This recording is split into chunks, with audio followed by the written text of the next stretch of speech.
আজকে আপনাদেরকে নিয়ে যাচ্ছি পিতাহারা এক মেয়ের কাছে। আমার এটা তো তুলতে দিতে পাবে না। ইয়েরে বাপ মারমত কার বাপ মারা গেছিল? ইয়েরে বাপ মারমত হ্যাঁ। এক বসনে ছাড়া ছাড়িয়ে এখন তাহলে মানে দেখাশোনা করে কায়? হুনে আমরা তো তোমার আব্বুর কথা মনে আছে? তো আম্মু, তো আম্মু কোথায়? আমার আজকে দ্বিতীয় রোজা আমরা দুইজনকে দিব, একজন দাদুকে দিলাম এবং এখানে এসেছি জানতেই পারলেন যে এর বাবা মারা গেছে অনেক ছোটবেলাতেই। ওর মা অন্যের বাসায় কাজ করে, ওর দাদা দাদির কাছেই থাকে। তারা ঠিক মতো বুঝতেই তো পারতেছেন কি অবস্থা, বাড়িঘর দেখলেই বুঝতে পাবেন।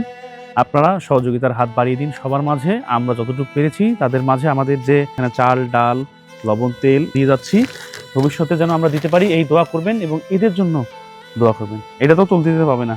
ঠিক আছে, তাহলে থাকেন, বিপদ আপদ হলে খোঁজখবর দেন। কেমন লাগলো পিতাহারা ওই কন্যার কথা আপনাদের?